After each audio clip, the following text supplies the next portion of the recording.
오늘도 주님의 사랑과 평화가 예배드리는 여러분 모두에게 함께하기를 빕니다. 어버이 주일이죠. 모든 어버이들에게 하나님의 특별한 은총과 사랑이 함께하면 좋겠습니다. 하나님은 모든 것에 계실 수가 없어서 어머니를 만드셨다. 그런 말이 있습니다. 이 어머니는 하나님의 그 사랑의 온전한 대행자라고 할 만큼 소중한 존재다라는 뜻일 겁니다. 부모의 사랑과 헌신 앞에 고개를 숙이지 않을 자식은 없을 줄 압니다. 어릴 때는 잘 모르지만 이 나이가 들수록 부모님만 생각하면 이 가슴이 먹먹해지는 그런 느낌을 받곤 합니다. 저는 불효자라 그런지 이 아버님의 그 추모 예배만 되면 그렇게 눈물이 납니다. 왜 그렇게 눈물이 나는지 모르겠습니다. 잘못한 게 많겠죠, 아마. 철없을 때는 몰랐는데 철이 드니까 부모님의 사랑과 헌신이 없었다면 오늘의 우리가 없다. 그런 생각을 많이 하게 됩니다. 아마 저만 그런 생각을 하는 게 아닐 거라고 봅니다. 여러분도 그런 생각을 많이 하실 겁니다. 어버이날 대구에 계신 어머니를 찾아뵙지는 못하고 전화로 인사를 드렸습니다. 자, 이것만 해도 불효자죠. 참 교회 일이 바쁘다고 일정이 빡빡하다고 찾아뵙지 못한 것이 못내 좀 아쉽기는 합니다. 보내드린 선물과 또 카네이션 편지 잘 받았는지 여쭈었는데 이 전화를 받으실 때부터 훌쩍훌쩍 우시는 겁니다. 가뜩이나 못가배해서 죄송한데 이 어른이 왜 이렇게 우시나. 나름 강하신 분인데 이틀에 한 번씩 신장 투석을 하면서 그 신장 투석을 하는 4시간 동안 기도하면서 말씀을 듣는 그런 일을 즐거이 감당하시는 그런 분인데 그래도 인생의 그 무거움과 고통 나름대로 당당히 맞서는 분이시지만 그 사람이 낡아지는 그 세월 앞에는 장사가 없는 것 같습니다. 부쩍 외로움도 느끼시는 것 같고 자주 서운한 감정도 깃든다고 솔직히 이 당신의 연약함을 토로하더군요. 그런 말씀을 하시더군요. 정 목사야, 내가 왜 이렇게 보상심리가 자꾸 많은지 모르겠다. 자식들 사랑하면 그 사랑을 좀 더 받고 싶고 뭐 그런 마음이겠죠. 다른 사람한테 잘해주면 그 잘해준 그 대가를 바라는. 그래서 내가 참 나이가 들수록 애 같다는 생각을 많이 한다.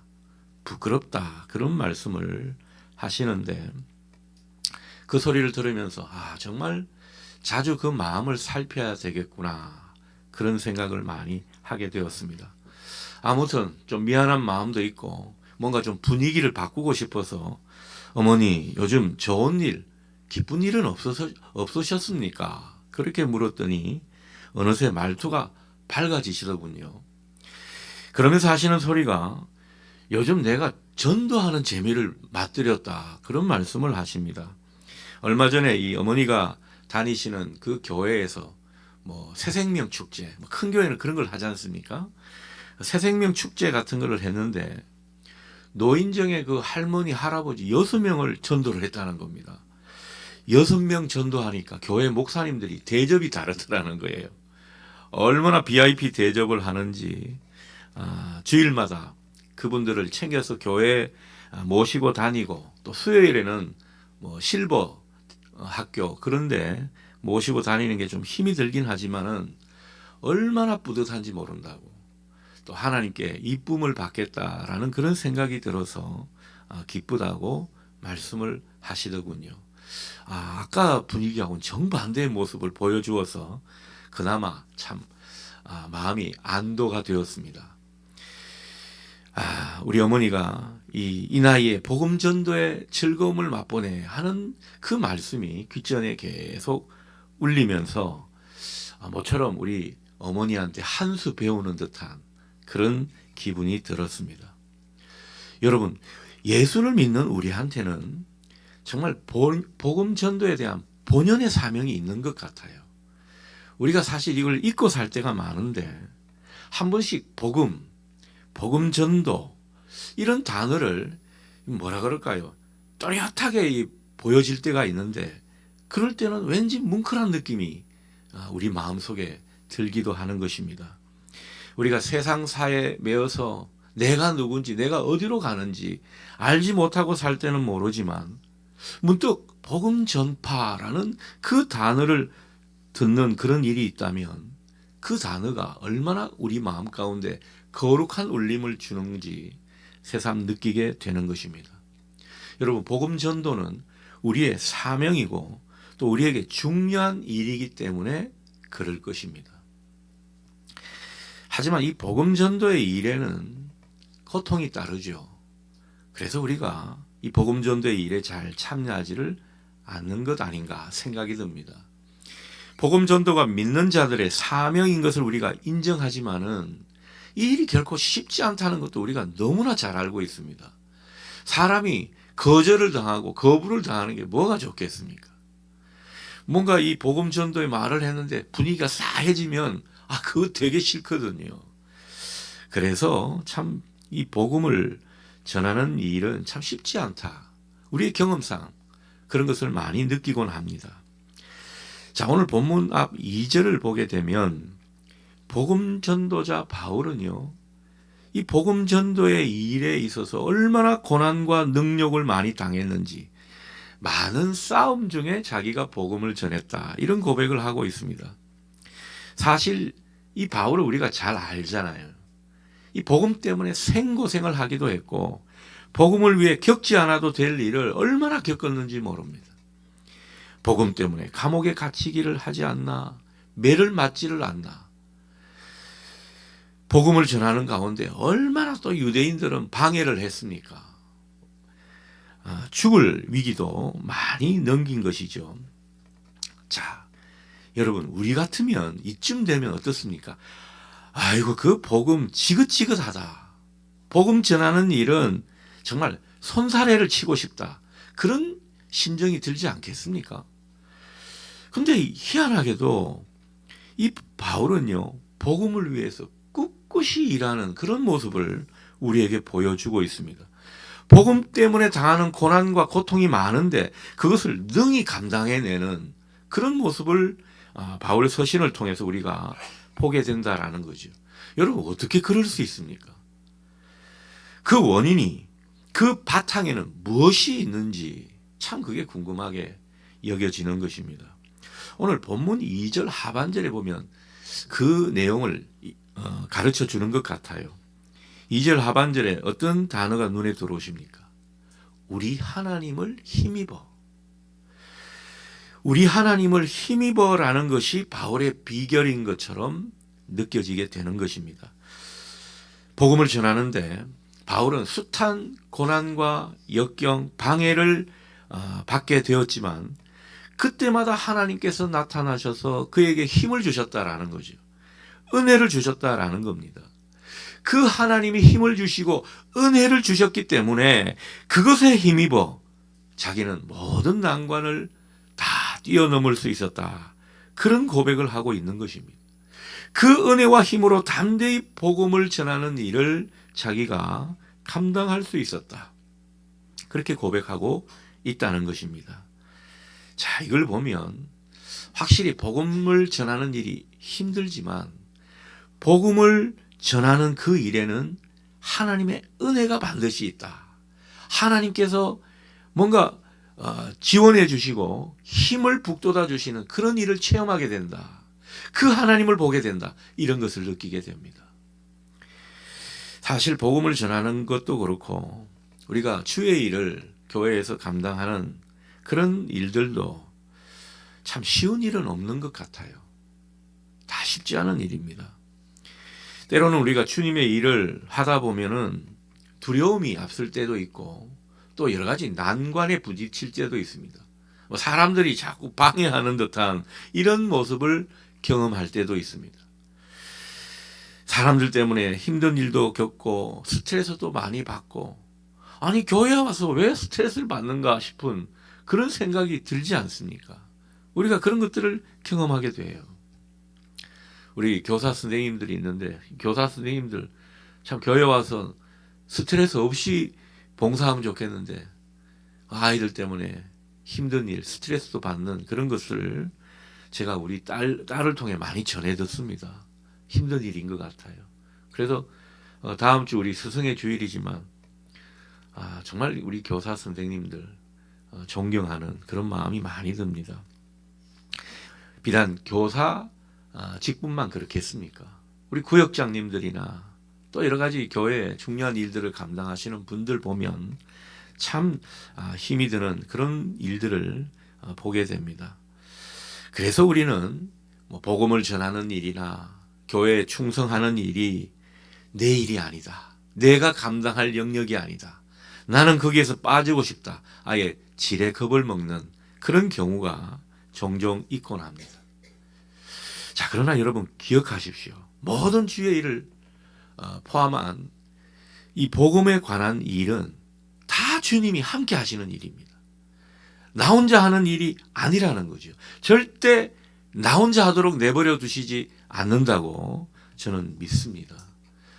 하나님의 손길과 하나님의 역사를 많이 느끼게 하는 거죠.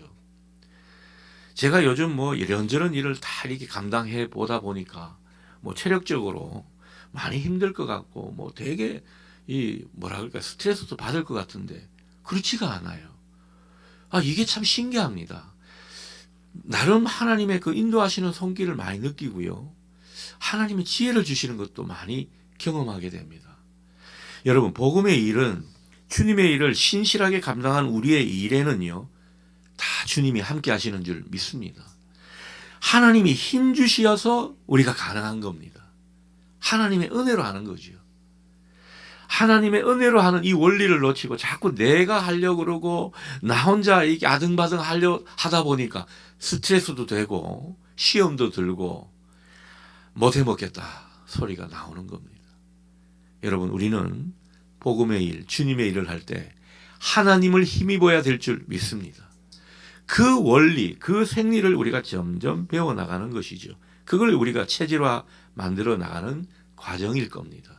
여러분 힘내시고요. 더욱더 하나님이 여러분을 힘을 주시고 북돋아 주시고 은혜로 함께 하시는 것을 체험할 수 있기를 축원합니다.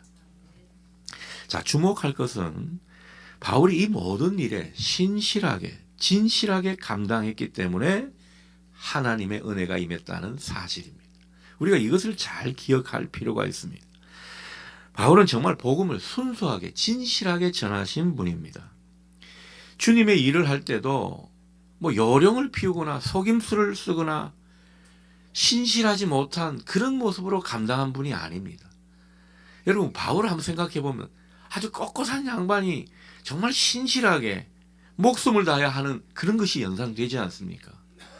그 모습이 정말 존경스러운 모습이 아닌가 싶어요. 바울도 자신을 그렇게 고백하게 됩니다. 4절을 보실까요? 이 바울은 이 모든 일을 자기가 하나님 앞에서 감당했다. 사람을 의식하지 않고 오로지 하나님만 의식했다. 그렇게 고백하고 있습니다. 참 중요한 대목이죠. 나는 사람을 기쁘게 하려는 것이 아니라 오직 하나님을 기쁘시게 하려는 것이다. 여러분, 한번 따라해 볼까요? 하나님을 기쁘시게 하십시다. 사실 보면 우리가 우리를 기쁘게 할 때도 있고요. 다른 사람들을 의식해서 그 사람의 비위를 맞추면서 기쁘게 할 때가 있는데 그게 아니라 하나님이 어떻게 보시는가. 하나님을 기쁘시게 하려는 것이 바울의 이 참 위대한 고백이 아닌가 싶습니다.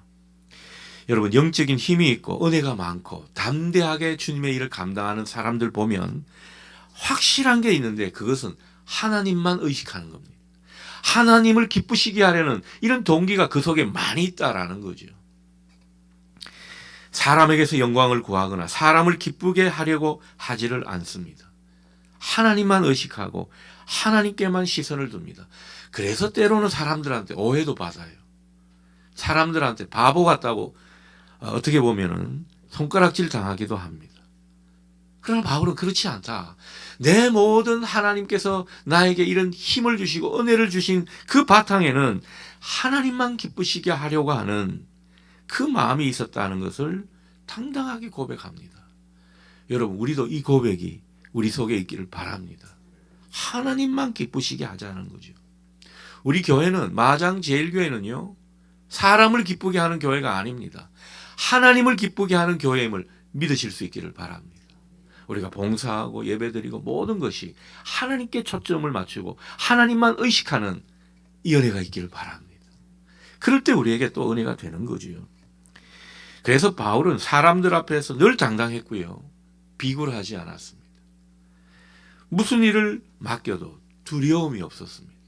처음에는 두려울지 몰라도, 그러나 이내 하나님이 나와 함께 하신다는 그 확신 때문에 두려움이 없었다라는 거죠. 자, 중요한 것은 이 모든 일을 하나님 앞에서 하고 하나님만을 의식하고 하나님을 기쁘시게 하려는 그 목적을 하는 사람에게 어떤 은혜가 있는가? 5절을 보니까요, 하나님이 반드시 증인이 되어 주신다, 그런 고백을 하고 있습니다. 여러분, 증인 중에 정말 가장 영향력 있고 가장 권세가 있고, 저분이 증인이 되면 이 재판은, 이 소송은 틀림이 없다, 그런 사람이 있을 수 있잖아요. 그 최고로 증인이 되기에 가장 위대한 분은 바로 하나님이실 겁니다. 하나님이 내 보증이 되시고 하나님이 내 증인이 되신다. 이 바울의 이 고백이 많은 것들을 다 커버하는 것 같아요. 이런 은혜가 있다, 저런 은혜가 있다, 이런 정도의 수준이 아니고요, 하나님이 내 증인이시다. 여러분, 우리가 가까운 분들하고 좀 갈등을 일으킬 때도 진짜 하나님 앞에 신실하게 하나님을 기쁘시게 하려고 하는 그 일은요, 갈등이 있다가도 하나님이 증인이 되어 주십니다. 하나님이 증인이 되어 주시는 게 뭡니까? 하나님이 팩트를 알게 해 주신다는 거죠. 진실을 사람들에게 일깨워 주신다는 겁니다.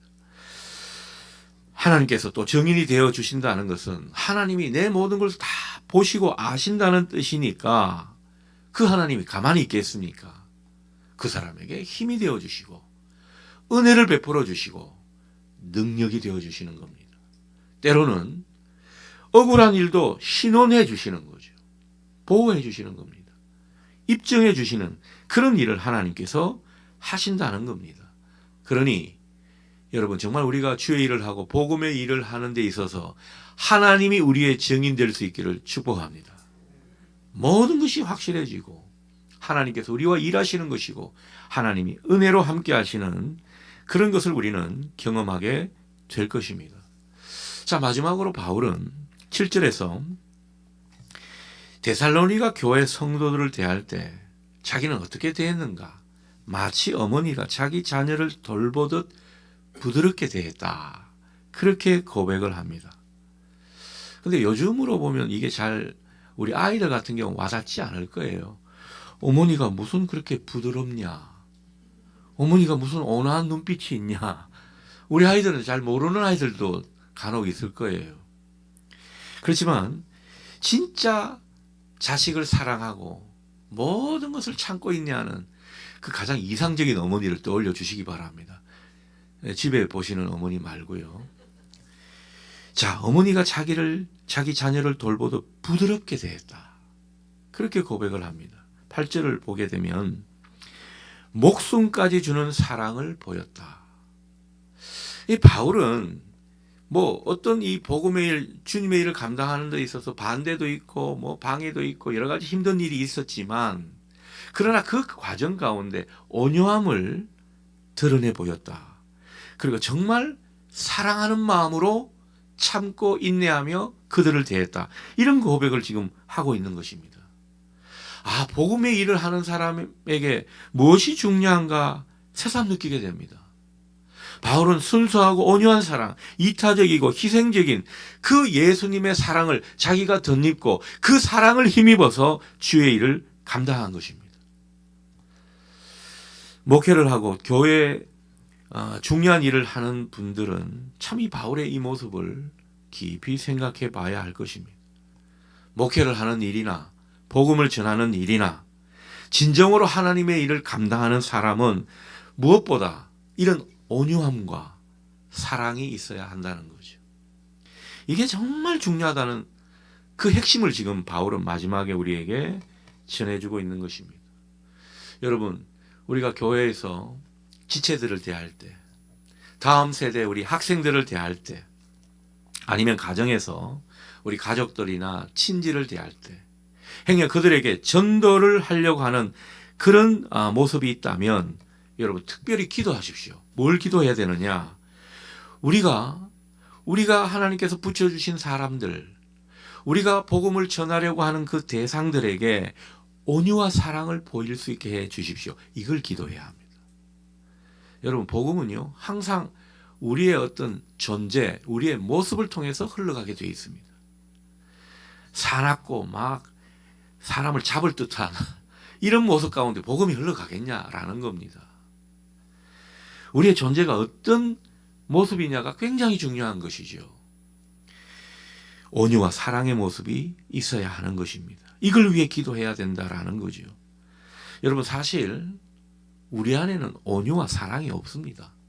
여러분 어떻습니까? 여러분 안에 여러분이 갈고 닦은 온유와 사랑이 있습니까? 그게 어느 정도 있는 것 같은데 조금만 뭘 하면, 사람을 조금만 대하면 다 바닥이 나버려요. 바닥을 얼마나 쉽게 보이는지 모릅니다. 그래서 우리는 하나님께 기도하면서 그 주님의 온유와 사랑이 우리에게 전이 되도록, 우리에게 흘러 들어오도록, 그 기도하는 가운데, 말씀을 묵상하는 가운데 그 은혜를 입어야 하는 것입니다. 우리에게는 아무것도 없기 때문이죠. 그래서 우리가 말씀을 대하고 기도를 하는 그 모든 것은 주님께 잇대어 있으려는 목적 아닙니까? 특별히 주님의 사랑에 잇대어 있게 해달라고. 그렇게 주님께 잇대어 있는 사람에게 포도나무 비유에서 보여주시듯이 그 모든 은혜의 진액이 이 가지로 흘러가는 것을 우리는 경험하게 되는 것입니다. 그래서 우리도 어느덧 우리가 뜨겁게 기도하고 진실하게 기도하고 정말 하나님의 임재를 경험하는 그런 예배를 드리고 말씀 속에서 주님을 만나고 이런 과정을 통해서 우리는요 얼마나 내 안에 사랑이 차오르고 주님의 그 온화한 빛이 우리 가운데 나타나는지 모릅니다. 물론 내공이 얕은 사람은 예배 드리고 나서 집에 돌아가면 또 이렇게 바뀌긴 하지만, 그러나 이것도 점점 깊이를 더해가면요 얼마나 그 존재가 달라지는지 모른다라는 거죠.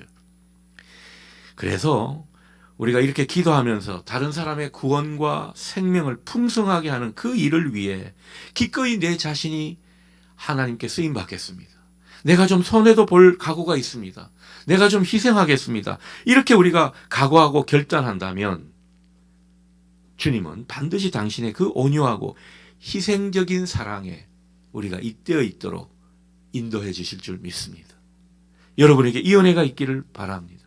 온유한 사랑의 사람이야말로 하늘에 속한 사람, 진정한 복음의 사람이기 때문입니다. 여러분 본문의 바울을 깊이 묵상해 보면 이 바울은요 결코 사람에 대한 희망의 끈을 놓지 않은 사람임을 우리가 알 수가 있습니다. 바울은 이런 거죠. 하나님은 어떤 분이냐? 내가 기도하고 내가 권면하고 내가 복음을 전하는 그 사람은 반드시 하나님께서 고쳐주시고 온전하게 하시고 그 영혼을 구원해 주신다고 확신한 것입니다. 여러분 우리가 이 확신이 필요합니다. 아니 내가 뭐 기도해도 되겠나? 내가 뭐 복음을 전하는데 듣겠나? 내가 이렇게 좋은 하나님의 말씀을 좀 이야기라도 한다면 이 뭐 비웃고 비난하거나 우습다고 여기지 않겠나? 별의별 걱정을 다 하는 것입니다. 확신이 없어요. 여러분에게 확신이 있기를 바랍니다. 하나님은 내가 기도하고 내가 진짜 하나님의 마음으로 하나님의 그 사랑에 잇대어 있으려는 심정으로 그 가운데 주님의 복음을 전하고 하나님의 일을 하고 그리고 주님께 쓰임받는 그 모든 일에 있어서 하나님은 역사하신다. 하나님의 그 은총과 사랑을 나를 통해 흘려보내신다. 이 믿음이, 이 확신이 우리에게 있기를 소원합니다. 하나님은 오늘도 우리를 통해서 당신의 그 사랑과 은총을 흘려보내기를 원하시는 것입니다. 우리 주위 사람들에게, 내 가까운 사람들에게 흘려보내시기를 바라신다라는 겁니다. 하나님에게서 받은 은혜와 사랑이 있습니까? 복음의 말씀이 있습니까? 여러분, 그것을 내 안에 묵히지 말고 계속 흘려보내고 그 흘려보내는 것을 위해 기도하시는 여러분 되시기를 바랍니다. 믿음이 연약하거나 믿지 않는 내 배우자나 가족, 가까운 친지, 그리고 직장 동료, 여러분들이 받은 것, 여러분들이 정말 하나님께로부터 은혜로 받은 것이 있다면 계속 흘러갈 수 있도록 통로 역할을 하실 수 있기를 바랍니다. 이게 하나님의 소원이라는 거죠. 여러분, 복음의 일은요, 내 논리와 내 지혜, 내 방법으로 그것을 감당할 수 있는 것도 아니고 또 누군가를 변화시킬 수도 있는 것이 아닙니다. 오로지 내가 받은 사랑과 은혜로만 누구를 변화시키고 또 영혼을 구원할 수 있다는 사실을 여러분 믿으시기 바랍니다. 영혼을 구원하며 사람을 살리고 사람을 변화시키는 이 은총의 통로로 살고자 기도하며 나아가시는 가운데 주님이 크신 은혜와 복을 여러분들이 경험할 수 있게 해 주시기를 주님의 이름으로 축원합니다. 기도하겠습니다. 자비하신 주님, 그렇습니다. 우리가 복음의 사람으로 부르심을 받았는데 복음을 너무 내 안에 묵히는 일이 많습니다. 내가 하나님께로부터 받은 은혜와 사랑이 많은데 그 은혜와 사랑을 나만 독차지하는 느낌입니다. 주님, 하나님께로부터 받은 은혜와 복음, 그 사랑을 흘려보내는데 다시 한번 쓰임받는 우리가 되게 해 주옵소서. 언제나 영혼 구원의 마음으로 기꺼이 생명 살리는 일에 우리가 함께 동참하고 또 거기에 하나님을 기쁘시게 하는 우리가 되면 좋겠습니다. 그리고 이 모든 일에 하나님이 주시는 기쁨과 하나님이 주시는 상을 경험하는 우리 모두 되게 해 주옵소서. 예수님의 이름으로 기도드립니다. 아멘.